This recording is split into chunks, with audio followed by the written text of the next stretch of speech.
หลังจากเขาออกจากนรกแล้วเนาะเขาสิพาทุกคนมาแดนสวรรค์ได้บัดนี้ได้พาทุกคนไปเบิ่งสวรรค์ว่าสิเป็นจังใดตามมาเลยทุกคนดินแดนสวรรค์บัดนี้พาไปเบิ่ง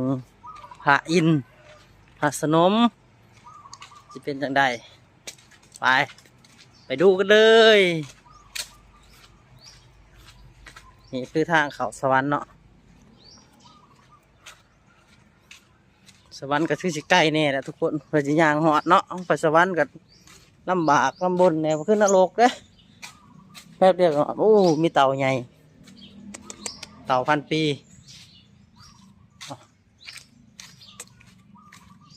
เดี๋ยวนี้ยังหล่อตาหล่อใจก่อนไปหอดโอ้พระตังสังจังโอ้ซุปเปอร์ไก่หมอคง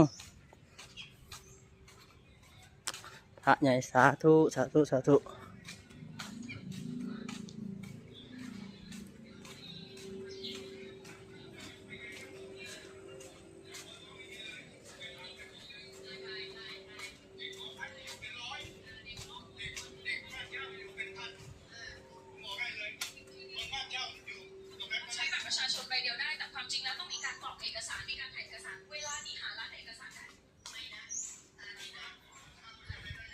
ชูซุก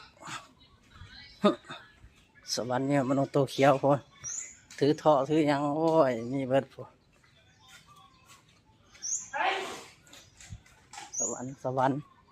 เอามาหอดินแดนสวรรค์เลยเนาะอยู่ได้ทุกคนอันนี้คือจะไม่เข้าอะไรหรอกพ่อขี่งัวขี่เสือโอ้ยมาโหแต่เนาะพอขี่กระต่ายขี่พญานาคพญานาค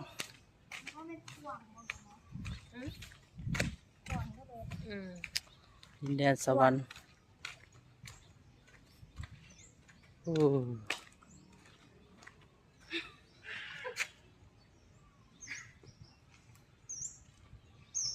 ดินแดนสวรรค์ก็คือจะบ่หลายปานใดเนาะทุกคนเนาะมันเป็นดินแดนยาวไปเลยนี่คือดินแดนสวรรค์เนาะทุกคนนี่เบิดขี่ไก่ขี่ลิงแต่ละเจ้าขี่ม้าจอกขี่หมูปลาขี่ต้นหมอกต้นไม้นี่คือเป็นถาดบริวารเพื่อนพออ้าวไปเลยทุกคนเลยนี่เป็นถาดบริวารนี่